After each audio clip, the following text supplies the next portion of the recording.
Assalamualaikum warahmatullahi wabarakatuh. Pada video kali ini kami akan ngebahas materi mata kuliah Sistem Informasi Manajemen dari bab 1 sampai bab 6. Sebelum kita masuk pada penjelasan, izinkan saya untuk memperkenalkan anggota kelompok kami. Saya Evita Islamyanti dengan NPM 288, yang kedua ada Adila Sautian dengan NPM 282, berikutnya ada Devi Sri Rahayu dengan NPM 290, yang keempat ada Ismi dengan NPM 293, yang kelima ada Yuli Putri dengan NPM 299, berikutnya ada Sekar Ari dengan NPM 300, lalu yang terakhir ada Salsabila dengan NPM 305.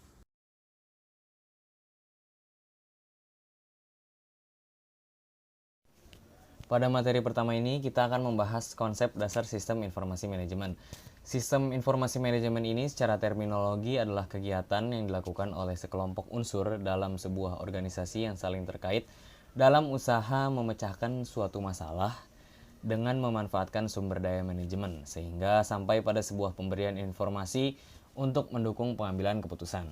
Jika menurut ahli, yaitu James Salter pada bukunya yang berjudul Information System: A Management Perspective, dikatakan bahwa sistem informasi manajemen adalah kombinasi antara prosedur kerja informasi, orang, dan teknologi informasi yang diorganisasikan untuk mencapai tujuan dalam sebuah organisasi. Seperti apa sih cara kerja atau prosedur kerja dari sistem informasi manajemen ini? Jadi, pertama, data yang sudah didapat sebelumnya dimasukkan ke dalam sistem informasi, lalu akan diproses dan diolah melalui berbagai proses untuk menghasilkan output yang berguna. Informasi yang dihasilkan kemudian disimpan dalam penyimpanan data dan digunakan untuk mengambil keputusan. Dengan cara kerja seperti itu, apa saja manfaat dari sistem informasi ini untuk organisasi? Jadi, sistem informasi manajemen dapat membantu organisasi atau bisnis dalam mengumpulkan, mengelola, dan menyajikan informasi yang berguna dalam pengambilan keputusan. Hal ini dapat meningkatkan efisiensi dan efektivitas dalam operasi, serta membantu dalam mengembangkan strategi bisnis yang lebih baik. Betul, dan sistem informasi manajemen juga dapat membantu dalam mengoptimalkan penggunaan sumber daya, mempercepat proses bisnis, serta meningkatkan kualitas layanan yang diberikan kepada pelanggan. Apa saja contoh dari sistem informasi dalam kehidupan sehari-hari? Yang paling dekat dengan kita, mahasiswa, adalah e-learning yang sangat memudahkan kita sebagai mahasiswa untuk melakukan kegiatan perkuliahan seperti absensi, mengakses materi, dan lain sebagainya. E-commerce juga merupakan contoh pengaplikasian dari sistem informasi ini, yang mana mempermudah kita untuk melakukan jual beli. Dengan menggunakan e-commerce seperti Shopee atau Tokopedia, kita bisa membeli sesuatu tanpa harus keluar rumah. Wah, jadi sistem informasi ini sangat bermanfaat ya dalam berbagai hal, karena dengan efisiensi dan efektivitasnya, sistem informasi ini dapat menguntungkan organisasi ataupun bisnis.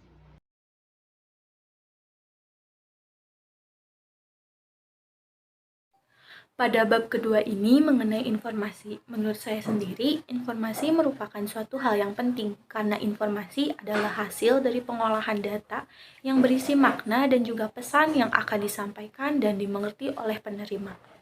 Dan menurut saya, informasi didapat dari data yang merupakan bahan untuk menghasilkan informasi yang sesuai dengan fakta. Jadi, informasi itu harus didapat dari data yang valid. Jika tidak, informasi itu bisa dianggap palsu atau biasa dibilang itu hoax. Informasi yang kita dapat itu ada jenisnya nggak sih? Jenis informasi ini ada dua. Yang pertama ini formal, biasanya dihasilkan dari dalam organisasi. Yang selanjutnya adalah informal yang berasal dari luar organisasi. Biasanya jenis informasi ini untuk konsumen. Sebenarnya apa sih fungsi dari informasi itu? Fungsi dari informasi itu banyak, contohnya memberikan pengetahuan atau ilmu bagi kita sebagai penerima informasi, lalu sebagai pengambil keputusan, dan juga memberitahu keadaan yang sebenarnya terjadi dengan benar dan tepat. Kalau dalam bisnis, apakah sistem informasi memiliki peran? Ada dong, seperti mendukung proses dan jalannya bisnis, membantu para pegawai dan manajer dalam mengambil keputusan, dan mendukung strategi lainnya dalam perusahaan. Lalu siapa saja pengelola sistem informasi dalam sebuah perusahaan? Jadi yang pertama itu ada operator yang melakukan proses transaksi dan respon, lalu dilanjutkan kepada low management yang berfungsi sebagai perencanaan. Biasanya diawali dengan menerjemahkan visi dan misi, lalu melakukan pengawasan operasi, dan juga mengambil keputusan. Selanjutnya, middle management yang melakukan perencanaan taktis, contohnya membuat produksi yang berkualitas dan sebagai pengambil keputusan.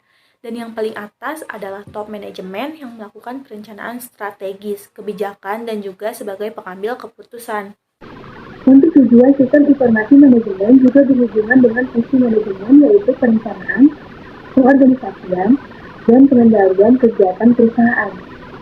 Sistem ini akan menyajikan informasi yang berhubungan dengan pengambilan keputusan. Menurut kalian, tahapan dalam perencanaan sistem itu seperti apa sih? Pada tahapan perencanaan, yang pertama dilakukan yaitu menyadari dan mendefinisikan masalah yang ada, lalu menentukan visi dan misi perusahaan dan menentukan juga tujuan dari sistem manajemen. Selanjutnya, tahap analisis sistem dimulai dengan mengumpulkan penelitian dan mengorganisasi tim. Setelah itu, mendefinisikan kebutuhan informasi dan kinerja-kinerja sistem seperti yang akan dirancang. Pada tahap perancangan sistem itu dibagi 3, yaitu general, seleksi, dan rinci dengan memilih konfigurasi yang terbaik, lalu menyiapkan usulan penerapannya dan menyetujui atau menolak penerapan. Tahap penerapan sistem juga merencanakan dan mengumumkan penerapan, mendapat sumber daya perangkat lunak dan keras, database, lalu mendidik peserta dan pemakai. Jika sudah bisa masuk, maka akan masuk kepada sistem baru. Yang terakhir, tahap pemeliharaan sistem. Setelah masuk, maka akan menggunakan sistem baru tersebut, lalu mengaudit sistem dan memelihara sistem dengan cara memperbaiki kesalahan yang ada, menjaga kemuktahiran sistem, dan meningkatkan sistem. Alat pengembangan sistem ketika perancangan sistem yaitu data flow diagram atau DFD, struktur chart atau SC, hierarki plus input, proses, output atau HIPO. Untuk perancangan database, ada Entity Relationship Diagram atau ERD dan normalisasi. Perancangan input atau proses, layout, charting, dan lain-lain. Selanjutnya, kriteria sistem yang baik dilihat dari kegunaannya, seperti harganya yang ekonomis, kendalanya, kapasitasnya, kesederhanaannya, dan juga fleksibilitasnya. Untuk memudahkan dalam perancangan sistem, ada beberapa kategori yang digunakan. Nah, dari kalian sendiri tahu nggak nih kategorinya tersebut apa aja?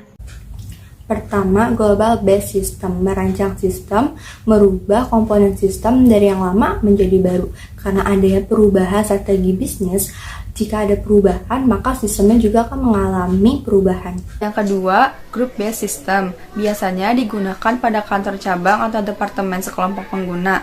Lalu terakhir, local based system. Jenis yang bersifat khusus digunakan beberapa orang, bisa 1 atau 2 orang. Sasaran rancangan output itu mentransformasi sejumlah besar data menjadi informasi yang berguna dan berkualitas. Rancangan output juga berguna untuk laporan berbagai tingkat manajemen, laporan perbandingan, dan pemantauan penyimpangan. Merancang tampilan layar, tabel, grafik, dan matriks. Jadi output yang diperlukan adalah internal output, laporan yang digunakan dalam organisasi, external output, laporan yang dikirim kepada customer, klien, atau pihak lain dari organisasi, dan yang terakhir turnaround dokumen, yaitu output komputer yang melayani input. Dengan laporan perbandingan eksekutif dapat memperoleh perbedaan atau persamaan 2 atau lebih tim sehingga dapat mengambil keputusan yang rasional. Jenisnya ada laporan dengan format horizontal, vertikal, dan counterbalance. Laporan berjenjang yang merupakan pemantapan dari data sehingga setiap manajer memperoleh informasi sesuai kebutuhannya. Dan laporan pemantauan penyimpangan digunakan untuk memantau simpangan atas standar, anggaran, kuota, dan bencana.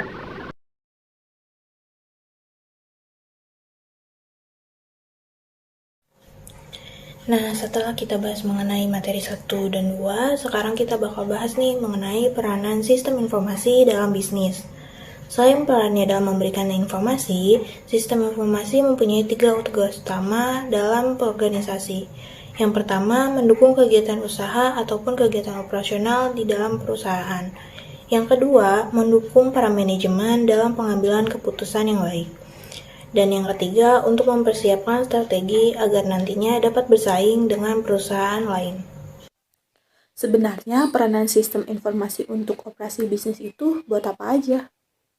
Dalam operasi bisnis, sistem informasi itu berperan dalam memproses transaksi bisnis, mengontrol proses industrial, dan mendukung komunikasi serta produktivitas kantor. Salah satunya yaitu sistem TPS atau Transaction Processing System, di mana semua sistem yang memproses data dari manual berubah menjadi elektronik dengan adanya bantuan mesin. Betul tuh. Biasanya TPS ini mencatat atau memproses data dari hasil transaksi bisnis, seperti penjualan, pembelian, dan juga persediaan. Dari TPS ini nantinya dapat menghasilkan berbagai informasi produk untuk internal dan eksternal. Selain TPS, ada juga proses kontrol sistem atau disebut PCS. Kalau yang satu ini secara rutin membantu dalam membuat keputusan yang mengendalikan proses operasional. Contohnya keputusan pengendali produksi, di mana melibatkan PCS ini yang keputusannya mengatur proses produksi fisik yang secara otomatis dibuat oleh komputer. Jangan lupa satu lagi ada Office Automation System atau yang disebut OAS. Kalau OAS ini mengumpulkan, memproses, menyimpan, dan mengirim data dari informasi ke dalam bentuk komunikasi kantor elektronik. Contohnya itu kayak surat elektronik, telekonferensi, dan masih banyak lagi. Tadi kan di awal salah satu tugas utama sistem informasi itu kan dalam pengambilan keputusan. Nah, sistem informasi ini menyediakannya dalam bentuk atau hal apa aja sih? Ada beberapa tipe dalam penyediaan sistem informasi. Yang pertama itu laporan spesifikasi. Biasanya laporan seperti rencana awal untuk perusahaan dan yang mengerjakan oleh Information Reporting System. Lalu ada dukungan ad hoc dan interaktif untuk pengambilan keputusan oleh manajer dikerjakan oleh Decision Support System. Selain dua tadi juga ada informasi kritikal yang ditetapkan Executive Information System. Lalu ada nasihat pakar, sama seperti penasehat pada umumnya. Mereka akan memberikan saran-saran yang terbaik yang nantinya bakal digunakan untuk pengambilan keputusan operasional. Kenapa sih sistem informasi jadi hal penting dalam keuntungan strategis? Sistem informasi ini dapat memainkan peran yang besar untuk mendukung tujuan strategis dari sebuah perusahaan. Sebuah perusahaan dapat bertahan dan sukses dalam waktu yang lama. Ya tentu saja apabila perusahaan itu membangun strategis untuk melawan pesaing. Kalau kayak gitu, ada nggak sih strategi yang dapat dibangun untuk memenangkan persaingan? Ada kok, beberapa di antaranya itu ada cost leadership, di mana keunggulan biaya biasanya produsen produk atau jasa memberikan harga yang rendah. Yang kedua itu ada produk differentiation, di mana mengembangkan dan menghasilkan produk atau jasa yang berbeda dari pesaing. Dan yang terakhir, innovation, di mana perusahaan harus bisa menemukan cara baru untuk menjalankan usahanya, termasuk di dalam pengembangan produk, memproduksi atau mendistribusikan produk dan jasa. Manfaatnya apa sih dari strategis ini untuk sistem informasi? Yang pasti manfaatnya pertama untuk meningkatkan efisiensi dalam operasional. Kedua, memperkenalkan inovasi dalam bisnis perusahaan. Yang terakhir, untuk membangun sumber-sumber informasi strategis. Jadi bisa disimpulkan kalau sistem informasi ini senjata yang kuat dalam teknologi yang nantinya dapat berguna untuk para penggunanya. Kalian tahu nggak pengaruh dari perkembangan teknologi informasi? Kalau dulu, di tahun 1980-an, ada yang namanya revolusi, di mana pengolahan data, otomatisasi kantor, telekomunikasi, dan aplikasi lainnya mulai berkembang. Dari yang melakukan segala hal dengan manual, semua berubah jadi elektronik, dan berpengaruh langsung pada kinerja perusahaan besar maupun kecil. Kalau di tahun 90-an, udah mulai banyak organisasi yang menerapkan teknologi informasi dan setiap peningkatan kinerja selalu dalam pengawasan manajerial. Contohnya itu mesin scanning yang ada di swalayan, terus juga yang biasa kita gunakan sehari-hari nih, kayak ATM atau yang biasa disebut automatic teller machine, yang dimana menjadi mesin transaksi untuk pengambilan uang tunai perbankan secara langsung. Kalau menurut teori, sistem informasi itu mempengaruhi organisasi nggak ya? Teori ekonomi dan ekonomi mikro mengatakan bahwa teknologi informasi membuat sejumlah manajer menengah, khususnya pekerja, akan tergantikan atau lebih sedikit manusia karena digantikan oleh teknologi. Kalau teori biaya transaksi, teknologi informasi ini dapat membantu perusahaan dalam menurunkan biaya transaksi dan membuat lebih bernilai bagi perusahaan. Sedangkan menurut teori agensi, teknologi informasi memungkinkan bagi organisasi untuk mengurangi keseluruhan biaya manajemen dan meningkatkan revenue. Menurut teori perilaku, teknologi informasi ini biasanya digunakan untuk mempromosikan nilai-nilai dan keinginan organisasi. Sedangkan menurut teori keputusan dan pengawasan, teknologi informasi ini untuk membuat keputusan di bawah kondisi yang tidak pasti atau beresiko. Jadi bisa disimpulkan ya teman-teman, kalau misalkan sistem informasi ini sangat berpengaruh dalam berjalannya perusahaan atau organisasi.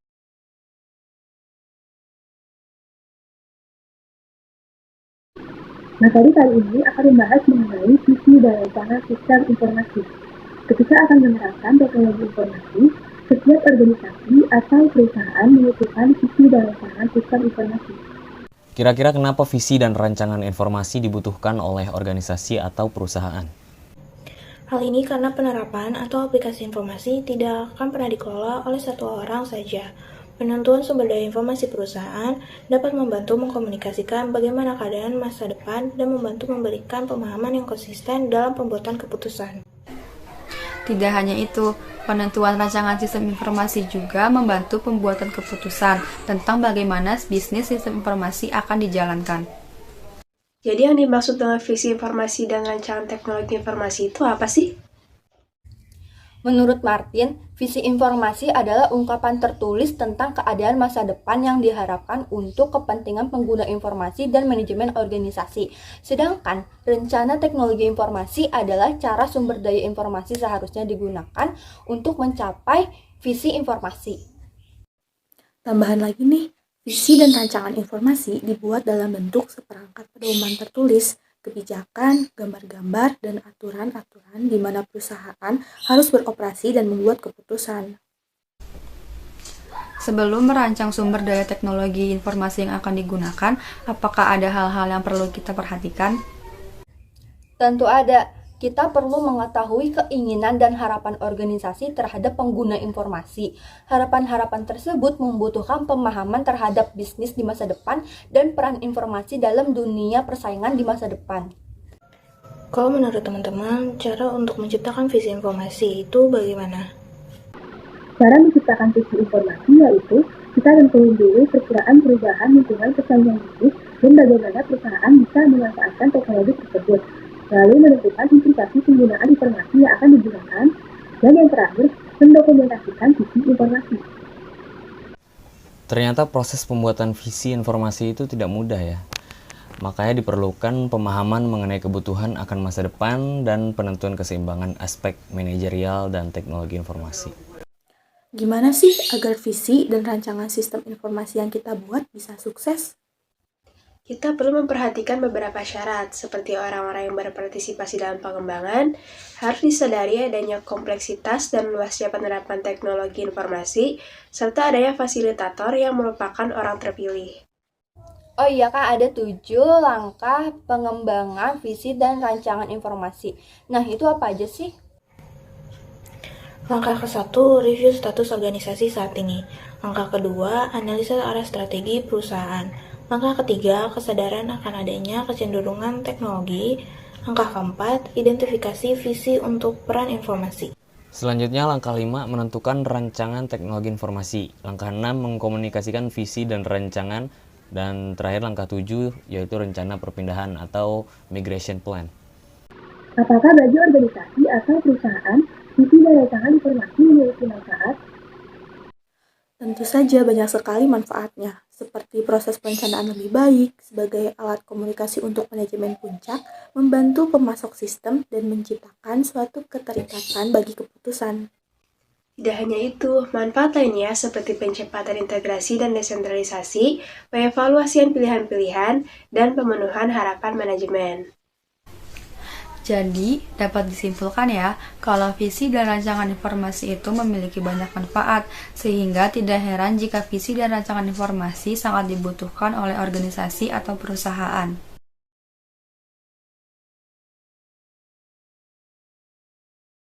Oke guys, jadi kita akan mulai berdiskusi nih tentang kegunaan atau fungsi dari sistem informasi manajemen.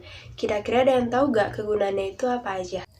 Kegunaan sistem informasi ini tuh yang mana jika kita ingin informasi yang dihasilkan oleh sistem berguna bagi manajemen, maka kita memerlukan suatu analisis sistem di mana sistem tersebut mampu untuk mengetahui kebutuhan informasinya. Nah, ada juga caranya, yaitu dengan mengetahui kegiatan-kegiatan untuk masing-masing tipe level manajemen dan tipe keputusan yang diambilnya. Benar banget, karena SIM sendiri merupakan suatu sistem yang disediakan kepada pengelola organisasi data maupun informasi yang berkaitan dengan pelaksanaan tugas-tugas organisasi. Selain fungsi tadi, tentunya ada fungsi atau kegunaan lainnya nih, kayak meningkatkan aksesibilitas data, menjamin tersedianya kualitas dan keterampilan, mengembangkan proses perencanaan yang efektif, mengidentifikasi kebutuhan-kebutuhan, serta menetapkan investasi yang akan diarahkan pada sistem informasi. Wah, banyak juga ya kegunaannya. Kira-kira ada lagi nggak sih fungsi dari sistem informasi manajemen lainnya? Tentu ada, jadi SIM juga berfungsi untuk mendukung pengambilan keputusan SAL, di mana ada sebuah sistem keputusan, yaitu model dari sistem di mana keputusannya diambil, dapat berupa sistem keputusan tertutup maupun sistem keputusan terbuka. Tapi ada yang tahu gak sih perbedaan keputusan tertutup sama terbuka itu apa? Kalau konsep dari sebuah sistem keputusan tertutup itu jelas menganggap orang rasional yang secara logis menguji semua alternatif, mengurutkan berdasarkan kepentingan hasilnya, dan memilih alternatif yang membawa kepada hasil yang terbaik atau maksimal. Kalau buat yang terbuka, kira-kira yang tahu ini? Nah, kalau sistem keputusan terbuka itu memandang keputusan yang berada dalam suatu lingkungan yang rumit dan sebagiannya tak diketahui. Keputusan dipengaruhi oleh lingkungan dan pada gilirannya proses keputusan kemudian mempengaruhi lingkungan. Selanjutnya ada lagi nih, yaitu sistem informasi manajemen berdasarkan aktivitas atau kegiatan manajemen yang mana terdapat 3 tingkatan, yaitu yang pertama, tingkat operasional yang bergantung pada proses yang tepat. Lalu pada tingkat kedua yaitu pengendalian manajemen yang membuat keputusan tentang keamanan persediaan dan frekuensi memesan, dan yang terakhir tingkat strategi yang merupakan hasil dalam operasi-operasi dan pengendalian manajemen. Ada tambahan nih, jadi ada juga yang dinamakan sistem informasi untuk pengendalian operasional, yang merupakan proses pemantapan agar kegiatan operasional dilaksanakan secara efektif dan efisien, yang menggunakan prosedur dan aturan keputusan yang sudah ditentukan lebih dulu.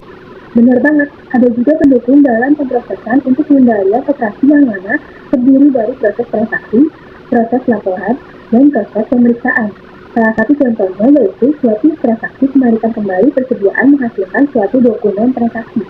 Pengolahan transaksi juga dapat menyelidiki persediaan yang ada dan memutuskan apakah suatu pesanan pembelian persediaan harus diadakan. Kira-kira ada lagi nggak sih kegunaan sistem informasi? Ada deh. Jadi selanjutnya itu ada sistem informasi untuk pengendalian manajemen, di mana informasi pengendalian manajemen diperlukan oleh manajer departemen untuk mengukur pekerjaan, memutuskan tindakan pengendalian, merumuskan aturan keputusan baru untuk diterapkan personalia operasional, dan mengalokasi sumber daya. Kira-kira ada proses pengendaliannya gak sih?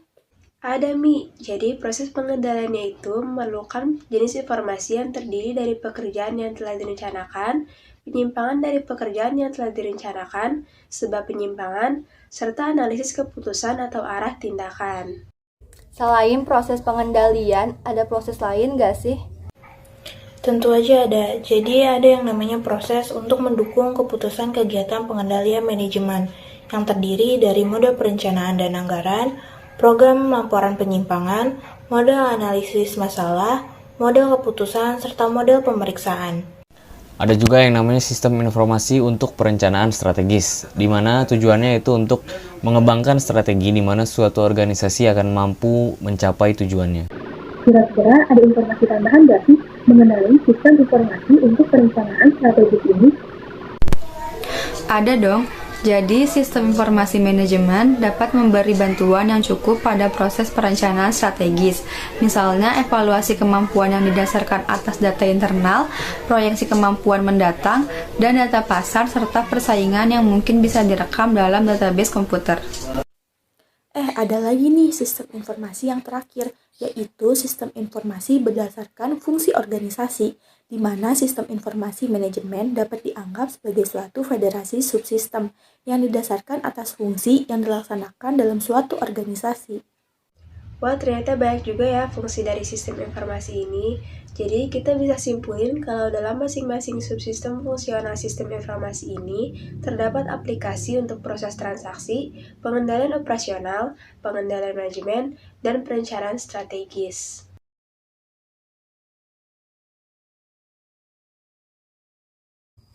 Pada materi 6 ini, kami akan membahas materi tentang kesuksesan dan kegagalan penerapan sistem informasi. Pembahasan meliputi kegagalan informasi, mengukur kesuksesan sistem, penyebab kesuksesan dan kegagalan sistem informasi, dan implementasi konsep. Apa yang dimaksud dari kegagalan penerapan dalam sistem informasi? Pada beberapa sistem, hampir semua laporan tidak bermanfaat. Laporan hanya dipenuhi ilustrasi grafik yang tidak dapat dipertimbangkan dalam mengambil keputusan. Pada kasus lain, terjadi kesalahan karena keterlambatan dalam memproses data. Dengan demikian, akan terjadi suatu masalah pemrosesan data yang bersifat kronis. Setelah mengetahui kegagalan dari penerapan sistem informasi, apa saja masalah pokok dalam sistem informasi? Ada beberapa yang menyebabkan sistem informasi gagal. Masalah tersebut tidak hanya dari faktor teknikal, tetapi ada juga yang non-teknikal, yang berasal dari faktor-faktor yang mempengaruhi masalah pokok tersebut. Lalu untuk faktor-faktor yang mempengaruhi masalah pokok informasi terdiri dari apa saja? Faktor-faktor tersebut terdiri dari desain, data, biaya, dan operasi. Pada faktor desain, sistem informasi dikatakan gagal jika desainnya tidak cocok dengan struktur dan tujuan organisasi. Berikutnya, faktor data, yaitu jika data memiliki ketidakakurasian yang tinggi, maka akan menyebabkan informasi tidak dapat diakses karena datanya tidak cocok. Pada faktor biaya, beberapa sistem yang bagus dalam implementasi dan pengoperasiannya memerlukan biaya yang mahal, sehingga perlu diperhatikan manfaat sistem secara keseluruhan. Dan pada faktor yang terakhir, yaitu operasi, sistem tidak akan berjalan baik jika informasi yang disediakan tidak tepat waktu dan tidak efisien. Selanjutnya, bagaimana cara mengukur kesuksesan sistem? Lalu, untuk mengukur kesuksesan sistem, yaitu banyak faktor yang dijadikan ukuran keberhasilan. Yang pertama, tingkat pengguna sistem yang tinggi. Kedua, kepuasan pengguna sistem. Ketiga, sikap yang menguntungkan. Keempat, tujuan yang dapat dicapai. Dan yang terakhir itu timbal balik dari keuangan. Setelah mengetahui cara mengukur kesuksesan sistem, berikutnya saya akan menyampaikan penyebab kesuksesan dan kegagalan sistem informasi tersebut. Suatu sistem informasi menjadi prioritas untuk dikembangkan karena memiliki kekuatan yang besar pada lingkungan eksternal dan internal. Beberapa studi mengatakan organisasi akan sukses apabila memiliki situasi, inovasi, dan lingkungan internal. Pada implementasi konsep, organisasi harus memilih para pelaku yang cocok dengan karakteristik sosial untuk kesuksesan inovasinya. Apakah pada implementasi tersebut terdapat tindakan dan indikator kesuksesan implementasi sistem? Tentu ada. Tindakan dan indikator tersebut diantaranya dukungan dana, penyusunan organisasi baru, ketersediaan dan perbaikan terus-menerus, klasifikasi personil baru, update sistem secara rutin, dan promosi orang kecil. Sehingga pada implementasi, analisis sistem adalah agen perubahan yang mendefinisikan konfigurasi interaksi, aktivitas pengerjaan dalam hubungan struktur dalam organisasi. Sekian hasil diskusi dari kelompok kami. Mohon maaf apabila masih ada kekurangan. Wabillahi taufiq wal hidayah. Wassalamualaikum warahmatullahi wabarakatuh.